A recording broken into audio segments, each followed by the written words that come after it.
I know y'all saw it. Jalen Brown been fined 50K for criticizing the refs. He was talking trash about Joel Embiid, talking about him flopping, and then everybody's, whether it's spinning it out of context or taking it literally, however, talking about that he said that this season was his best season ever in his career. What y'all make about what's going on with Jalen Brown? Hamilton started us off. Man, I just miss back in the days when your team lost, you didn't hear from nobody until the end, till media day next season. I really miss that. Nobody wants to hear from Jalen Brown, and he's not wrong about the refs. Uh, I definitely feel like there was an agenda. Man, that game I think it was against OKC or against the Spurs where he got ejected and he was neck So and neck San for the Antonio, I MVP think. race. That was downright despicable. So he's not wrong in that aspect, but nobody's trying to hear from you right now when you were up 3-1, blew the lead, and you were supposed to be the guy. You just lost, which is extremely fresh. Why do that? Why even bother? Nobody cares if Joel Embiid flops because Joel Embiid was hurt, came back and balled on y'all. They wasn't saying that when they were up 3-1. They didn't even say that when Joel Embiid came back because the first game he came back, the 76ers lost that.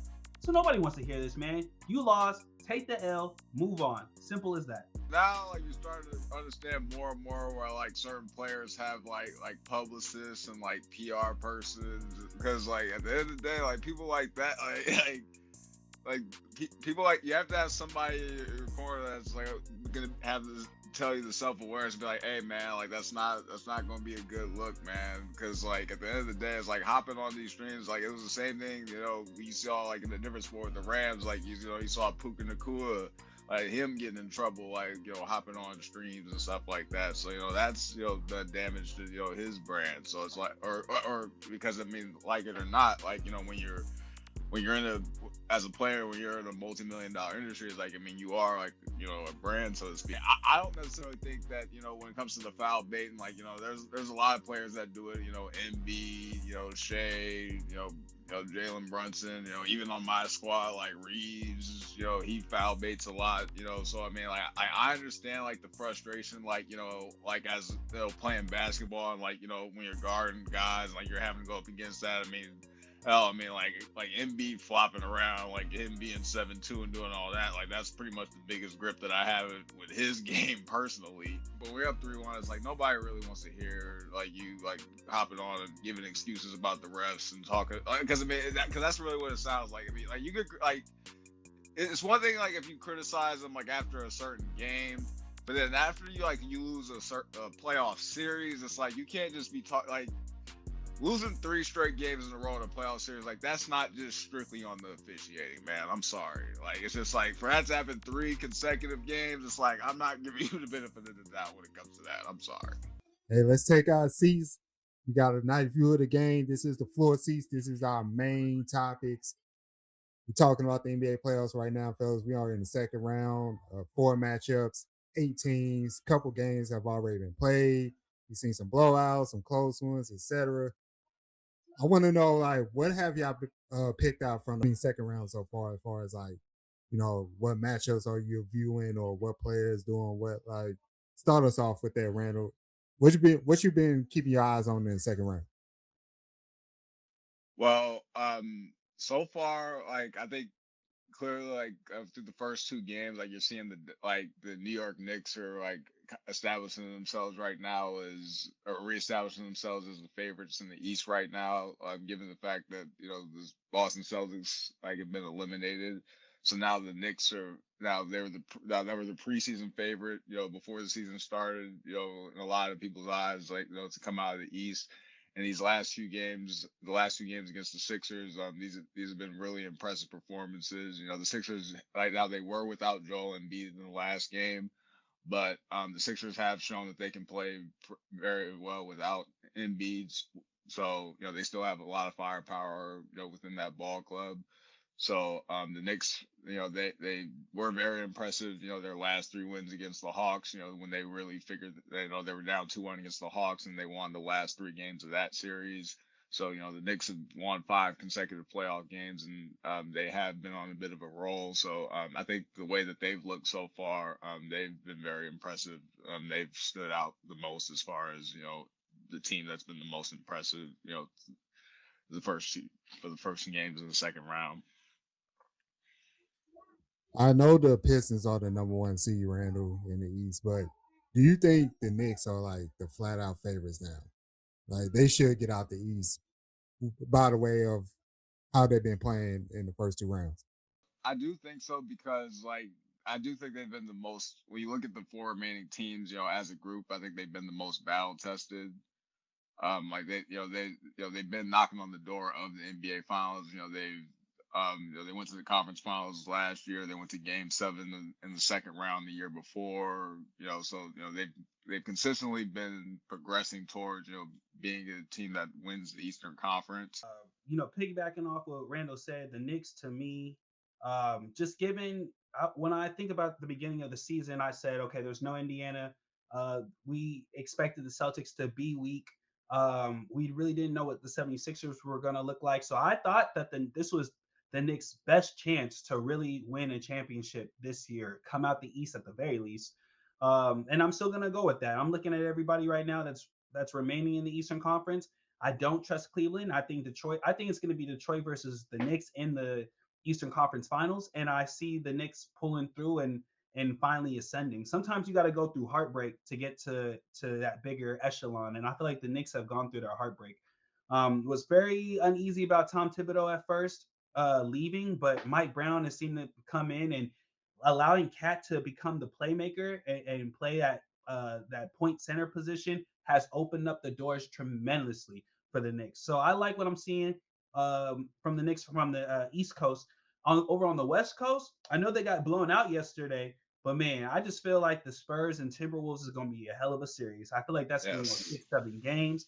I feel like it's two teams of young Bulls that the Spurs haven't been tested as much as the T Wolves have. The Spurs have come in with this bravado, like we're here, we've arrived, and we're ready to compete.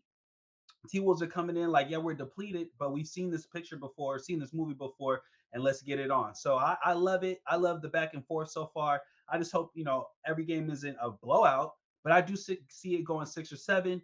Uh, I feel like I still feel like OKC is probably going to come out of the West, just given their experience, just given their toughness.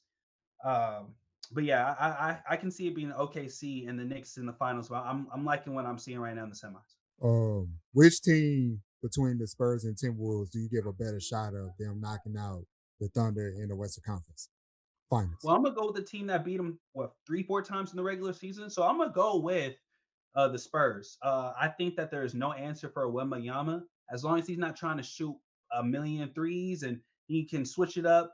If you're Wemby, you want to shoot about you to me shoot 3 3-pointers. If you make 2 of them, shoot 3 more. But I don't want to see an 0 for 8 performance again. I don't like that because you're playing into the defense's hands. So I believe it's going to be the Spurs that have the biggest run for their money. Or that will give OKC the biggest run for their money. Something about Wemby going up against Holmgren as well. That's been a rivalry since they were kids, and he seems to like that matchup. He gets up for that matchup. So yeah, I could definitely see the Spurs giving OKC the best shot. Well, it's just that Minnesota is like they've been in the conference finals the last 2 years, so I mean they are like the more like battle tested team, and they do have and I do appreciate Minnesota. They do have a tough physical brand of basketball, and like they really, and I think they're a team that tends to like raise their game like in the playoffs. Like I think in the regular season, like their style of play sometimes like when they tend to slow the game down. I think sometimes like they could get got by teams that play up and down in the regular season. Even sometimes like even lesser talented teams. But once they get in the playoffs, and they can really lock in on shutting down certain opponents, I think that they really can, be dangerous in that sense. I think in a 7-game series, I think their experience still would give them the upper hand against San Antonio. Alperen Sengun with the Houston Rockets.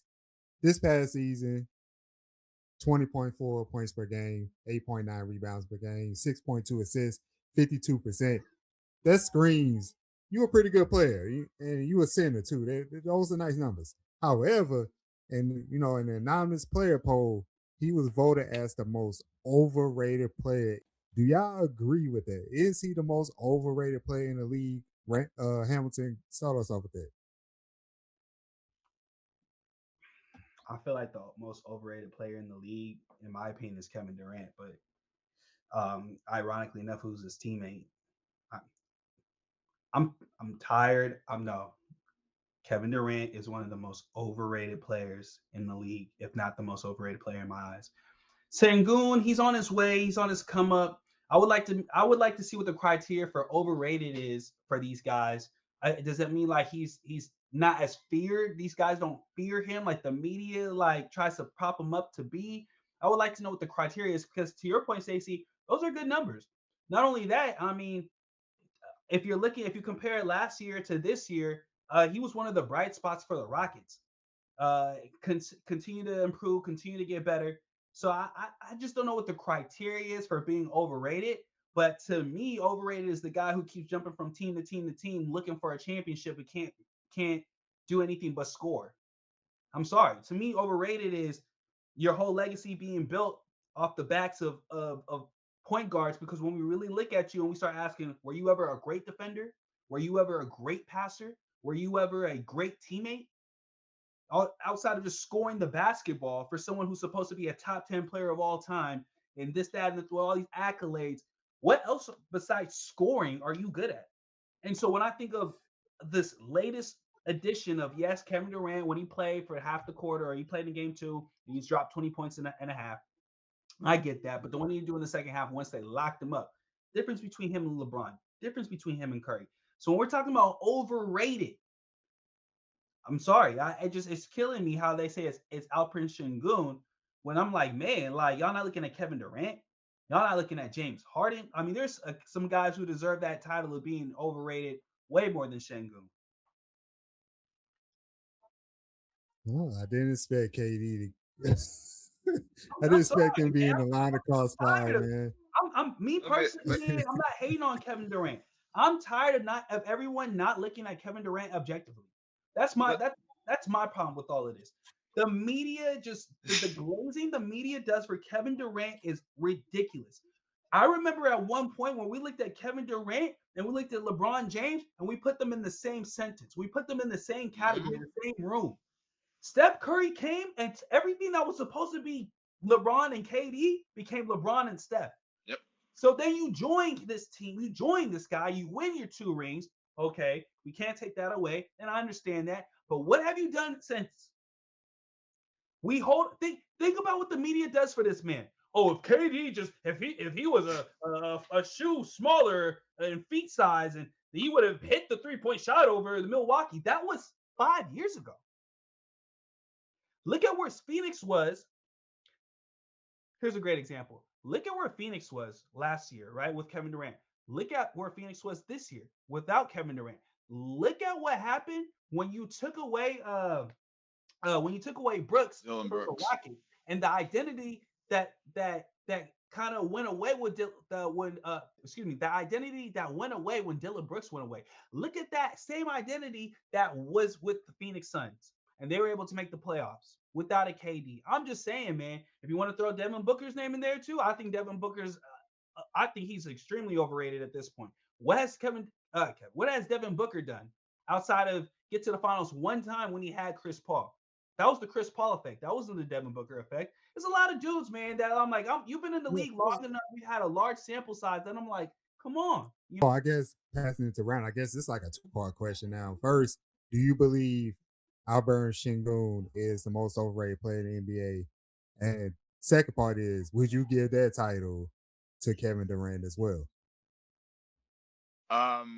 I do not think Sengun is the most overrated player in the league. Like sometimes, like I wish like Sengun would be a little bit more physical, for my type, because I mean I think he's very skilled offensively. He's one of the more offensively skilled bigs in the league. Like he has a lot of game. I think he's worked with Hakeem Olajuwon. So I mean, I still think the best is yet to come as far as his game. Like I think he's been an all-star, the last couple of seasons. So I mean, like I think like look, there's much like when it comes to he's one of the better bigs in the league. So I mean, you could do much worse than having Alfred and Sengun as your center. Like I promise you, you could do a lot worse than him. Like so when you initially came with this question of being the most overrated player, like I'm gonna have to say Lamelo Ball is an exciting player to watch. Especially when he can get up and down, with a young team. But at the end of the day, like when you see him, still doing, you had the incident with Bam Adebayo, where he basically, took him out, ended up taking him out of the game in the play-in. It's like, if you're a team like the Charlotte Hornets, it's like, it begs the question. It's like, where do you go when you have like a rising rookie of the year candidate in Con Knipple that, just, joined your team this year? It's like, is Lamelo the right guy that you feel like that's going to be like lead you to like multiple playoff appearances? Like, is he going to be the guy that you trust to lead you to that? And, so far, Lamelo's like, this is Lamelo's sixth year in the league. And, so far, I think it's, I think it begs the question, like, is he the guy that could be the face? Can he be the face of your franchise? And I think I just don't know if you can trust that right now. So I think I would lean towards him being the most overrated player in the league right now. Yeah, he been in the league that long already? Yeah, Yeah, He I was 2020 about to draft. say He's in the something. same draft, draft as Anthony 2021 Edwards. Yeah, draft? Dang, that's crazy. time flies. 6 years. I feel like he's kind of on that John Wall tier. Like as Mm. far as like talent, like John Wall to me wasn't ever like elite, but he was like really good. You know what I'm saying? Like very good. And I think that's Makes where sense. like LaMelo can be. But he's still young to your point. You know, he's still pretty young. I mean, um I just feel like Kevin Durant been in the league a long time, so we've had a long sample size now of this. You know what I'm saying? Versus Lamelo, who really just still got here. You know, and he's with a team that, quite frankly, they're still trying to figure it out. Now, on the flip side, and I want to get y'all take on it because it seemed like both of y'all are saying that Sengun is not overrated. But on the flip side of that, the players that voted the most underrated were Jalen Johnson with the Atlanta Hawks and Derek White. So do y'all agree that's the criteria right there for somebody that could be underrated, or like how do y'all feel about that? Starting with Randall. I don't necessarily know if Derek White's underrated at this point, though. Like I feel like I think everybody kind of like I don't think Derek White is a secret. But I mean, I definitely would say Jalen Johnson. Like, I think, I think, yeah, I think he definitely fits in the category of being the most underrated. I think Jalen Johnson's still on his come up. I liked what I saw towards the end of the season with Atlanta. I liked what I saw in the first couple playoff games. Um, and I'll say this: I mean, Atlanta don't even play their number one overall pick that they picked what like a year or two ago. Zachary, I'll be vouching his last name if I use Zachariah Ricochet. Ricochet. Thank you. They don't even play him. So I mean, shoot, maybe that is a testament to a guy like Jalen Johnson, you know, coming up. Uh, yeah, I'm gonna go ahead and say that just based off of my real lack of knowledge. I don't want to say too much that I don't know of. I'm gonna go back and do my highlight research on Jalen Johnson in his earlier years because I don't remember him in his first couple seasons with Atlanta. To be honest with you.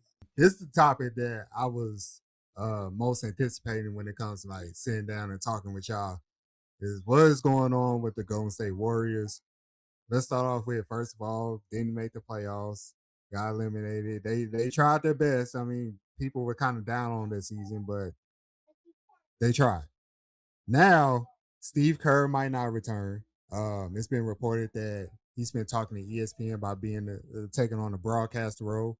Then Draymond Green is saying things, and y'all already shared with me. Y'all already know what he said, but for him to say Steve Kerr hindered him, and also go and tell Charles Barkley like the reason why they had that hug is because they know it's over, or it's a strong possibility that they're gonna break that up. It's just we gotta talk about it. It's some deep stuff going on. So first of all, I want y'all to give y'all a reaction to what Draymond Green was saying because he's been a little bit more vocal.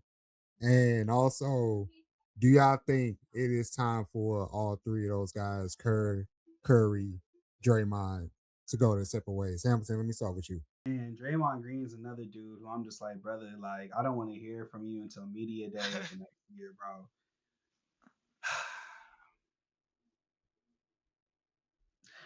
The Warriors are over like a Drake song, bro.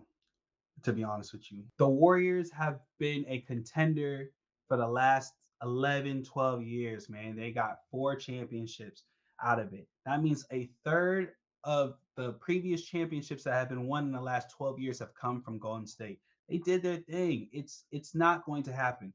When and we've seen this before. We saw it with Kobe.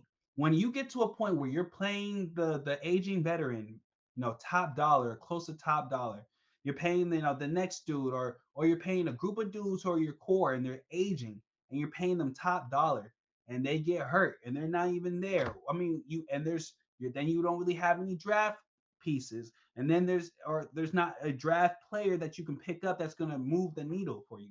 Plus, if Steve Kerr were to be there, we saw what happened with the Jonathan Kaminga. One of the biggest issues that happened with the Warriors that people don't talk about is, in my opinion, they should have never drafted James Wiseman, and they should have actually drafted LaMelo Ball. That would have helped them as far as continue on with some of that perimeter type of mindset, or at least having a future face of the franchise to build on. But they don't develop their young talent anyways. So when you have that kind of thing going on and you finally run its course, I knew they weren't winning another championship once they traded Clay. I'm just gonna be real with you. Once they traded Clay, I knew that was a wrap, because once you start taking away elements and pieces of the core that made the championship teams, it's done. Draymond Green talking about Steve Kerr hindered his offense, man, with all due respect. And Oh, come on, man. I was just watching Draymond Green college highlights. Draymond Green could score the basketball, but he was not a scorer. He wasn't a scorer. He could score the basketball, but he wasn't a scorer. To sit there and say that Steve Kerr hindered him when everybody and their mama knows that Steve Kerr kept his career alive, it's what y'all doing, man? And it just don't make no sense. So you talking about this publicly, but you just hug this man. So what is it? Y'all, like, people be all over the place. You hugging the man saying it's over, goodbye. But then you want to hop on a podcast and say, oh, the same dude that I was hugging saying that thank you for everything is actually the dude that hindered me. You have another person who has their whole career to thank, just like KD. Draymond, you got Steph Curry to thank for your whole career, brother. Because you said it yourself in multiple interviews. Mark Jackson would have had your ass out of there in 2, 3, 4 years. The fact that Jacob Latham wanted you, the fact that Mike Dunleavy Jr. wanted you, the fact that Steve Kerr wanted you, kept your career as vibrant and as long as possible than it really should have. So another guy, I'm just like, bros, just be quiet, man. The greatest game I ever watched from Draymond, Game 7, 2016. Draymond had the game of his life. But that's it. You're like the best number 4 we've ever seen. For whatever that. You're the best number 4 we've ever seen, bro. But to sit here and act like that kills me. I mean, as a hooper, bro. I'm a hooper. Y'all play basketball before. Y'all lose to a team, right? The team got 3 dudes who's really nice. Then there's that 4th dude who really don't be doing nothing. He gets maybe 1 layup a game, but he be doing all the whooping and talking like he the one hitting the threes, like he the one crossing you over. That's I'm like, cold. get Best the heck fourth out of my player face, No, bro. ever. And that's that is wrong. No, Draymond that's Green, man. No, Draymond Green was a really, really, really great team defender. Just like he was I think he's a really good passer. I think his IQ is great.